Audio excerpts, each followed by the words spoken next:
हाय, कैसे हैं आप लोग गाइस। आज का जो चैप्टर है वो वर्ब टू का यूज़ है। इसके पहले हम लोगों ने वर्ब वन और वर्ब फाइव के यूजेस को देखे हैं कि कैसे बिहार बोर्ड के जो एग्ज़ामिनेशन होते हैं सेकेंड ईयर के, उनमें कैसे कैसे क्वेश्चंस पूछे जाते हैं उनसे रिलेटेड। तो आज हम लोग देखेंगे इस क्लास में वर्ब टू से रिलेटेड। जैसा कि हम जानते हैं वर्ब टू जो होता है उसका प्रयोग जब होता है ना तो उसको हम सिंपल पास्ट बोलते हैं, सिंपल पास्ट टेंस। ठीक है, हाँ, यानी सिंपल पास्ट टेंस में ही वर्ब टू का प्रयोग किया जाता है। वहीं अगर निगेटिव इंट्रोगेटिव की बात करा जाए तो वर्ब टू जब निगेटिव में होगा या इंट्रोगेटिव में होगा तो उसमें डीड का प्रयोग होगा। और याद रखेंगे जब डीड का प्रयोग होगा तो नॉट लगेगा और डीड के बाद हमेशा वर्ब वन का प्रयोग होता है।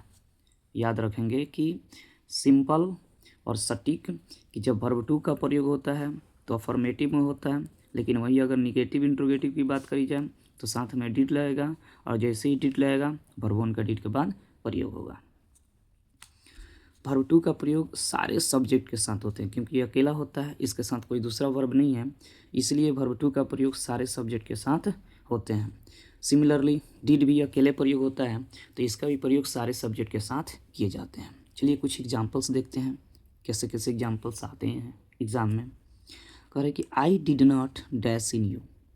अब यहाँ पे डिड नॉट का प्रयोग हुआ, तुरंत ही हमने बताया कि डिड का प्रयोग होगा, कौन वर्ब लगेगा, वर्ब वन लगेगा। इसमें से खोजिए कौन वर्ब वन है। फिर यहाँ पे डिड आया है, यहाँ पे कौन सा वर्ब लगेगा, वर्ब वन लगेगा। इसमें कौन वर्ब वन है, बस आपको देखना है कि क्या आ रहा है और इसके बाद क्या होगा।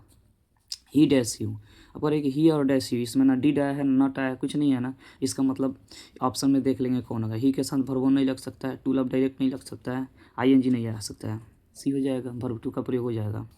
Y dash you abuse me, अब देखिए यहाँ पे डू भी लग सकता है, डज भी लग सकता है और डिड भी लग सकता है। तो यहाँ पे देखना है कि क्या लगेगा। यू के साथ डू का प्रयोग होगा, डज नहीं लगता है, डूइंग नहीं होगा, डन नहीं होगा, तो लास्ट में क्या बच रहा है आपके पास, डिड बच रहा है। ठीक है, अब आते हैं इसके कुछ मोस्ट इम्पोर्टेंट जो पॉइंट्स हैं, जो रूल्स है उसको समझते हैं। कह रहा है कि अगर किसी सेंटेंस में एगो, before, just now, previous, last या पास्ट टाइम यस्टरडे जैसे शब्द आ जाएं तो याद रखेंगे उसमें हमेशा वर्ब टू का प्रयोग होता है, यानी पास्ट टेंस। वर्ब टू का मतलब पास्ट टेंस। वहीं अगर इफ़ आ जाए, चाहे इफ़ के साथ क्या आ जाए, वेन आ जाए, इफ़ आ जाए, वेन आ जाए और सब्जेक्ट के साथ वर्ब टू, वेयर या हैड है, तो अगर वर्ब टू वेयर होगा ना तो इधर वुड, कुड, शुड तीन गो में से कोई आ सकता है। लेकिन अगर वर्ब टू या वेयर होगा तो इधर वर्ब वन लगेगा। याद रखेंगे इधर क्या लगेगा, वर्ब वन लगेगा। लेकिन वही अगर हैड होगा इधर तो फिर इधर हैड के सहारे वर्ब थ्री का प्रयोग होगा। ये तीनों रहेगा, वुड, शुड और कुड, ये तीनों में से कोई एक रहेगा। लेकिन इसके साथ में क्या लगेगा, हैव लगेगा और हैव के बाद अगर कोई वर्ब आता है तो कौन सा वर्ब आता है, वर्ब थ्री का प्रयोग होगा। याद रखें कब, जब इफ़ या वेन आएगा तब, इस बात को याद रखेंगे।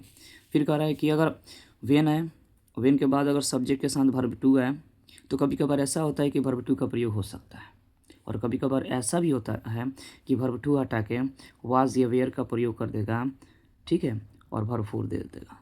ऐसे भी दे सकते हैं एग्जाम में। तो ये जो पकड़ बनेगी ना, इससे ये आपको ऑप्शन से क्लियर होंगी कि क्या दे रहा है और क्या नहीं दे रहा है। ठीक है, अभी मैंने जस्ट बताया कि कभी कभी ऐसा होता है कि वेन के साथ वर्ब टू का प्रयोग होगा तो दूसरे सेंटेंस में बिफोर का प्रयोग हो सकता है, याद रख लेंगे। कभी कभी ऐसा होता है कि इधर भी वर्ब टू होगा तो इधर भी वर्ब टू होगा। तो ये पकड़ बनाने के लिए आपको थोड़ा सा ऑप्शन पे ध्यान देना होगा। ठीक है, अब करें कि ऐसा है कि अगर किसी सेंटेंस के बीचों बीच बिफोर लगा है और उसके पहले हैड प्लस भी थ्री है तो उसके बाद में वर्ब टू का प्रयोग होगा। इसके अलावा आप ये भी सोच सकते हैं कि बिफोर का प्रयोग हुआ है और पहले वर्ब टू का प्रयोग लगा है, पहले बिफोर के बाद में वर्ब टू का प्रयोग लगा है, तो बिफोर के पहले वाले सेंटेंस में क्या लग सकता है, हैड प्लस भी थ्री आएगा। ये दोनों तरह से एग्जाम में पूछ सकता है। ये नहीं है कि वर्ब टू पढ़ रहे हैं तो हैड प्लस भी थ्री नहीं पूछेगा, सिर्फ वर्ब टू पूछेगा, नहीं, दोनों तरफ से। मतलब ये देगा तो ये पूछेगा और ये देगा तो ये पूछेगा। इस माइंड को याद रखेंगे। फिर कह रहे कभी कभी आफ्टर भी आ जाता है। देखिए बिफोर यहाँ पे है तो आफ्टर, तो कह रहे कि आफ्टर के पहले वाले सब्जेक्ट सेंटेंस में वर्ब टू लगेगा और आफ्टर के बाद वाले में हैड प्लस भी थ्री, जबकि बिफोर वाले में पहले हैड प्लस भी थ्री था और बिफोर वाले के में बाद में वर्ब टू था, लेकिन यहाँ आफ्टर में पहले वर्ब टू आएगा और बाद में हैड प्लस भी थ्री आएगा। ठीक है। इसके अलावा एक और रूल है। रूल क्या है? पूरे टेंस का रूल है। कह रहा है कि अगर कोई सेंटेंस, दो सेंटेंस हो और दोनों सेंटेंस में बीच में कोई कनेक्टर्स हो, दो सेंटेंस हो और दोनों सेंटेंस के बीच में क्या हो? कनेक्टर्स हो, यानी कंजंक्शंस हो, तो कह रहा है कि अगर पहला सेंटेंस प्रेजेंट में है तो दूसरा भी सेंटेंस प्रेजेंट में रहेगा, और अगर पहला सेंटेंस पास्ट में है तो दूसरा भी सेंटेंस पास्ट में रहेगा। ठीक है, तो ये चीज़ें हैं। तो चलिए कुछ क्वेश्चंस देखते हैं जो एग्जामिनेशन में क्या किए गए हैं, प्रीवियस ईयर के एग्जामिनेशन में पूछे गए हैं। अब यहाँ पे देखो, कह रहे कि my brother did not dash her, 2018 में पूछा है, देख रहे हो। अब यहाँ पे डिड नॉट आ गया, तुम खुद सोचो, डिड नॉट आ गया तो कौन सा वर्ब लाएगा? Verb one. इसमें चुन लो वर्ब वन कौन है? बी होगा। He dash if we had, देखो यहाँ पे had taken, had plus B three है, यानी सेंटेंस किस में है? पास्ट में है, तो इधर वाले भी सेंटेंस किस में रहेगा? पास्ट में रहेगा। क्यों? क्योंकि बीच में कनेक्टर का प्रयोग हो गया है। तो पास्ट के लिए आप ये देख लो, my sister dash a dress for her birthday last week. ठीक है, अब देखो लास्ट वीक बोले ना कि लास्ट वगैरह वर्ड आ जाएगा तो पास्ट का बात हो जाएगा, लास्ट मतलब पास्ट, तो भी टू का प्रयोग होगा bought. My teacher dash the lesson yesterday, देखो 2020 में पूछा है, यस्टरडे आएगा। अभी मैंने जस्ट बताया कि यस्टरडे जैसे शब्द आएंगे वर्ब टू का प्रयोग होगा, क्या हो जाएगा? टॉट। आपको ना कुछ क्लू देगा, उस क्लू से आपको पता चल जाएगा क्या होगा और क्या नहीं होगा। 5 में देखते हैं, वी डैश हिम यस्टरडे, फिर इसमें यस्टरडे आ गया, वर्ब टू का प्रयोग होगा सॉ। 6 नंबर में देख लो, we dash that we would, अब देखो वुड जो वर्ड है ना ये पास्ट वर्ड है, वुड जो वर्ड है ये क्या है? पास्ट वर्ड है, तो इसका मतलब है कि इधर भी क्या लगेगा? पास्ट लगेगा जरूर। ठीक है, फिर देखो 7 नंबर में यस्टरडे पहले ही आ गया है। अब यस्टरडे पहले आ गया है तो तुम खुद सोचो कि फिर यस्टरडे आ गया तो इसमें वर्ब टू का प्रयोग होगा, इसमें वर्ब टू देख लेंगे वेंट। फिर कह रहे कि the teacher dash about the weather, 2020 में पूछा है। अब इसमें देखो ना 4 वर्ड एक ही साथ है और एक ही जैसा है, सेट का मतलब भी कहना, टॉक का मतलब भी कहना, टोल्ड का मतलब भी कहना, स्पोक का मतलब भी कहना, लेकिन यहाँ पे देखो कह रहा है कि अबाउट वेदर, मतलब कि टीचर जो है वो वेदर के बारे में बात कर रहा है, तो यहाँ बात करने का सेंस है, इसीलिए यहाँ पे क्या लगेगा? टॉक का प्रयोग होगा। ठीक है, आगे कुछ क्वेश्चंस देखेंगे हम। 9 नंबर क्वेश्चन देख रहे हैं कि he dash a thief last night. अब फिर आ गया लास्ट, जब लास्ट आ गया इसका मतलब वर्ब टू लगेगा, तो कौन हो जाएगा? यहाँ पे सॉ हो जाएगा। फिर कह रहे हैं कि दे डैश हिम चेयरमैन, अब यहाँ दे डैश हिम चेयरमैन, यानी चेयरमैन को उन्होंने क्या किया? अब कर इलेक्ट, इलेक्टेड, विल इलेक्टेड और टू इलेक्ट, तो इसमें क्या होगा ना कि इलेक्ट हो सकता है, विल इलेक्टेड नहीं होगा, ये नहीं होगा क्योंकि विल के बाद वर्ब वन लगता है। ठीक है, टू इलेक्ट नहीं होगा, तो दे इलेक्ट, वे लोग चेयरमैन को चुनाव करते हैं, कि वे लोग चेयरमैन का चुनाव कर लिए हैं, तो वे लोग चेयरमैन का चुनाव कर लिए हैं। बार बार थोड़े कोई करता है, एक ही बार ना होता है जी। अगला है he dash to help me, 2022 से का पूछा कर, ही डिनाइड, रिफ्रेंड, रिफ्यूज्ड और रिफ्यूज, तो रिफ्यूज़ तो होगा नहीं, इन तीनों में से कोई होगा, तो कह रहे कि उसने इनकार कर दिया क्या करने के लिए? हेल्प करने के लिए, तो रिफ्यूज़ का प्रयोग यहाँ पे होगा। अगर है कि I dash the Taj Mahal last, फिर लास्ट आ गया, लास्ट आया, पास्ट की बात हो गई, तो क्या हो जाएगा? Verb two visited.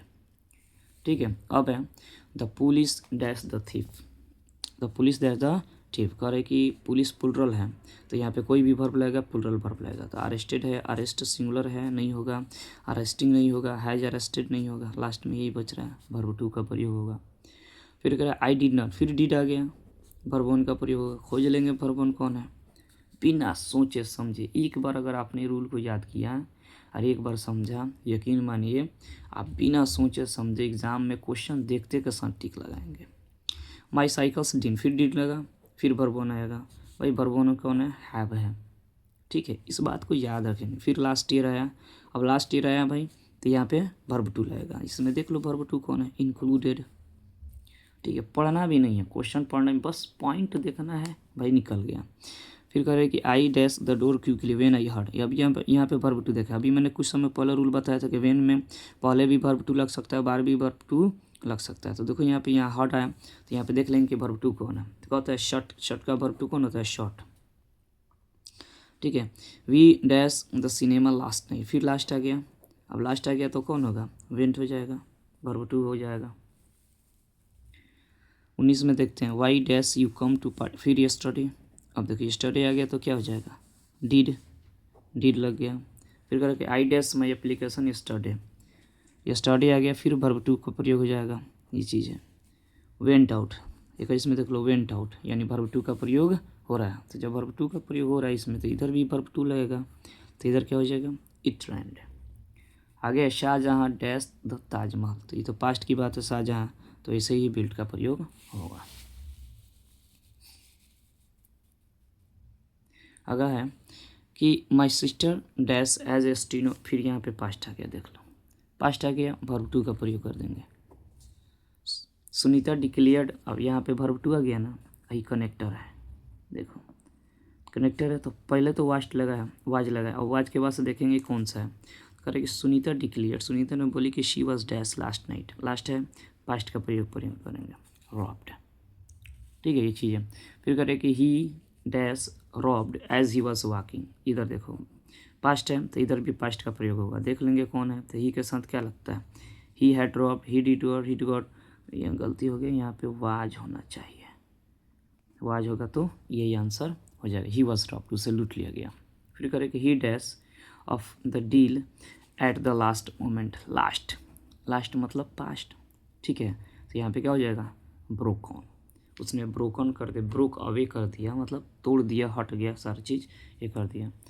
तो गाइस आज जो हमने इस क्लास में देखा, इस क्लास में पढ़ाई किया, इस क्लास में समझा, वो ये चीज़ है कि वर्ब टू का यूज एग्ज़ाम में कैसे करते हैं और उससे रिलेटेड एग्ज़ाम में कैसे क्वेश्चंस आते हैं।